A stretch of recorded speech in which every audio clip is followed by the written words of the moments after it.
নমস্কাৰ বন্ধু-বান্ধৱীসকল মই দীপশিখা আৰু আপোনালোক সকলোকে এই চেনেলটোলৈ পুনৰবাৰ স্বাগতম জনাইছো।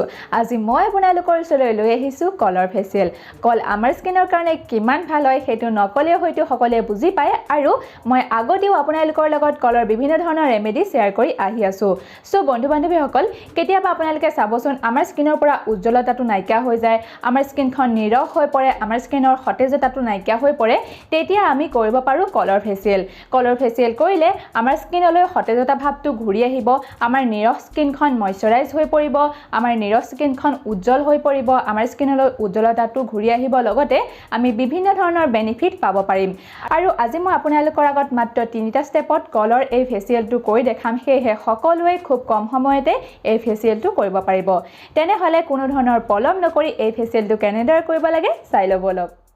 আজি কলৰ ফেচিয়েল বনাবৰ কাৰণে ইয়াতে মই 2টা কলৰ প্ৰয়োগ কৰিছো। এতিয়া মই এই কলখিনি ভালদৰে মিক্সিত পিহি লম আৰু এয়া চাওক খুব ধুনীয়া এটা মিশ্ৰণ হৈ গৈছে আৰু এই মিশ্ৰণখিনিৰ সহায়তে আজি মই কলৰ ফেচিয়েল কৰিম। এই ফেচিয়েলৰ প্ৰথম ষ্টেপটো হৈছে ক্লিনজিং আৰু স্ক্ৰাব। মই আজি ক্লিনজিং আৰু স্ক্ৰাব একেলগে কৰিম আৰু এই ক্লিনজিং আৰু স্ক্ৰাব বনাবৰ কাৰণে এটা পাত্ৰত মই লৈছো 1 চামুচ বেচন আৰু বেচনখিনিৰ লগতে মই 1 চামুচ কলৰ পেষ্টটো মিহলি কৰিম আৰু গোটেইখিনি ভালদৰে মিহলি কৰাৰ পিছত আমাৰ ক্লিনজাৰ ৰেডি হৈ পৰিল। এই ক্লিনজাৰখিনি ব্যৱহাৰ কৰি মোৰ স্কিনখন চাফা কৰাৰ আগতে মই স্কিনখন ফেচ ৱাছ কৰি অলৰেডি চাফা কৰি আহিছো। এতিয়া মই এই ক্লিনজাৰখিনিৰ সহায়ত মুখখন চাফা কৰিম, অৰ্থাৎ মুখখন ভালদৰে মাসাজ কৰি দিম এই মিশ্ৰণটো দি। আৰু আজি মই স্ক্ৰাব আৰু ক্লিনজিং একেলগে বনাইছো কাৰণ বেচনে আমাৰ স্কিনখন ক্লিনজিংও কৰে, অৰ্থাৎ চাফাও কৰে আৰু আমাৰ স্কিনখনত মাইল্ডভাৱে স্ক্ৰাবো কৰে। সেয়েহে মই আজি একেলগে ক্লিনজিং আৰু স্ক্ৰাব বনাই ব্যৱহাৰ কৰিছো। যদি আপোনালোকৰ ওচৰত বেচন নাথাকে তেতিয়াহলে কলৰ লগত আপোনালোকে 1 চামুচ পিঠাগুৰি অৰ্থাৎ চাউলৰ গুৰিও মিহলি কৰি ক্লিনজিং কৰিব পাৰে।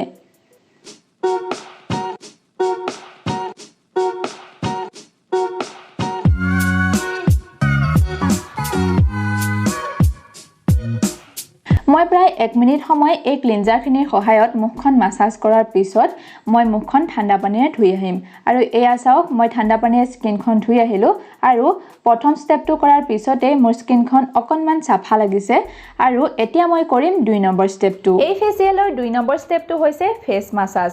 ফেচ মাসাজ কৰিবৰ কাৰণে প্ৰথমতে মই বনাম এটা ফেচ মাসাজ ক্ৰীম বা এটা face massage pack. Face massage pack বা ফেচ মাসাজ ক্ৰীমটো বনাবৰ কাৰণে ইয়াতে মই লৈছো 1 চামুচতকৈ অকনমান বেছি কলৰ পেষ্ট আৰু ইয়াতে মই দিছো আধা চামুচ মৌজুল আৰু আধা চামুচৰ পৰিমাণে দিছো মই নাৰিকল তেল আৰু গোটেইখিনি ভালদৰে মিহলি কৰাৰ পিছত আমাৰ ফেচ মাসাজ পেকটো ৰেডি হৈ পৰিল। এতিয়া মই বনাই লোৱা এই মিশ্ৰণটোৰ সহায়ত মোৰ স্কিনখন মাসাজ কৰিম আৰু মাসাজ কৰিবৰ কাৰণে মই কেইটামান ষ্টেপ ফলো কৰিছো। সেই ষ্টেপখিনি আপোনালোকে মনোযোগ দি চাই যাব, তেতিয়া আপোনালোকে কৰিব পাৰিব আৰু আপোনালোকে যি ষ্টেপ জানে মাসাজৰ তেনেকৈ আপোনালোকে কৰিব পাৰে।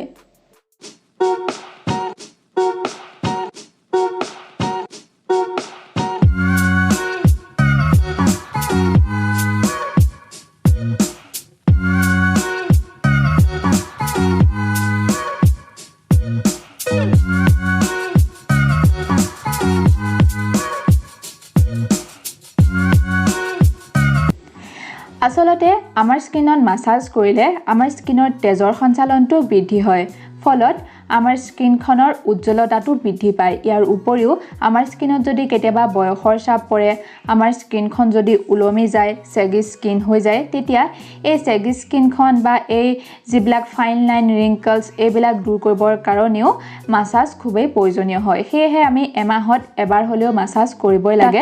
মাসাজ কৰিলে কেৱল আমাৰ স্কিনৰ উজ্জ্বলতাটো যে বাঢ়িব এনে নহয়, আমাৰ স্কিনখন ইয়ং হৈ থাকে, সেয়েহে মাসাজটো আমাৰ স্কিনৰ কাৰণে খুবেই প্ৰয়োজনীয় হয়। এই ফেচ মাসাজ পেকটো বনাবৰ কাৰণে মই প্ৰথমেই ব্যৱহাৰ কৰিছো কল। কলে আমাৰ স্কিনখন নাৰিছ কৰে, আমাৰ স্কিনখন ময়শ্চাৰাইজ কৰে, আমাৰ স্কিনখনত হাইড্ৰেশ্যন প্ৰদান কৰে আৰু আমাৰ স্কিনলৈ এটা উজ্জ্বলতাও প্ৰদান কৰে। আৰু দিছো মৌজুল। মৌজুলেও ঠিক তেনেদৰে আমাৰ স্কিনখন ময়শ্চাৰাইজ কৰে, নাৰিছ কৰে, হাইড্ৰেশ্যন কৰি ৰাখে আৰু একেবাৰে শেষত দিছো নাৰিকল তেল। নাৰিকল তেলেও আমাৰ স্কিনখন ময়শ্চাৰাইজ কৰি ৰখাত সহায় কৰে আৰু ফেচ মাসাজ কৰাটো খুব সহায় কৰে।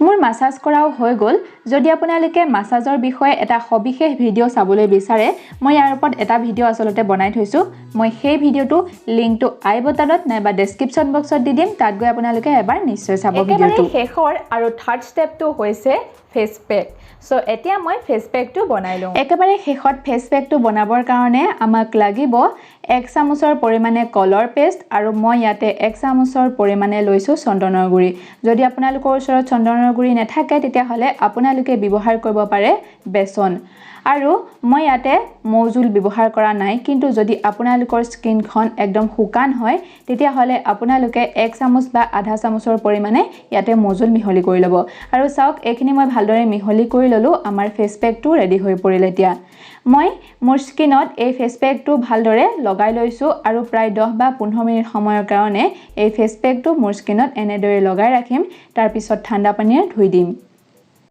একেবাৰে শেষৰ ষ্টেপটো কৰাৰ পাছত মই চাওক ঠাণ্ডা পানীৰে মই স্কিনখন ধুই আহিলো আৰু মই নিজে এটা হিউজ ডিফাৰেন্ট দেখা পাইছো আপোনালোকে দেখা পাইছে নে নেজানো কিন্তু মোৰ নিজৰে ফিল হৈছে আগতকৈ মোৰ স্কিনখন বহুতেই ময়শ্চাৰাইজ হৈ পৰিছে মোৰ স্কিনলৈ এটা খুব ধুনীয়া গ্লো আহিছে মোৰ স্কিনখন হাইড্ৰেচন হৈ পৰিছে সো আপোনালোকেও যদি নিৰহ স্কিনখন ময়শ্চাৰাইজ কৰি ৰাখিবলৈ বিচাৰে নিৰহ স্কিনলৈ এটা উজ্জ্বলতা আনিবলৈ বিচাৰে তেতিয়া হলে আপোনালোকে নিশ্চয়কৈ এই কলৰ ফেচিয়েলটো এবাৰ কৰি চাব আমি যিকোনো ধৰণৰ ফেচিয়েল কৰাৰ পিছত বা ফেস পেক লগোৱাৰ পিছত আমাৰ স্কিনখন ময়শ্চাৰাইজ কৰি ৰখাটো খুবেই প্ৰয়োজনীয় হয় সেয়েহে মই আজি এল'ভেৰা জেলক এজ এ ময়শ্চাৰাইজাৰ হিচাপে ব্যৱহাৰ কৰিছো আৰু ভালদৰে এল'ভেৰা জেলটোৰ সহায়ত মোৰ স্কিনখনত মাসাজ কৰি দিছো দেখিলেনে বন্ধু বান্ধৱীসকল আমি ঘৰতে পোৱা কিছুমান বস্তুৰ সহায়তে কিমান সহজতে ফেচিয়েল কৰিব পাৰো আপোনালোকেও যদি কলৰ ফেচিয়েল আগতে কৰি পোৱা নাই তেনেহলে এবাৰ নিশ্চয় কৰি চাব আৰু কলৰ ফেচিয়েলটো কৰিলে দেখিবই আপোনালোকৰ স্কিনখন ময়শ্চাৰাইজ হৈ পৰিব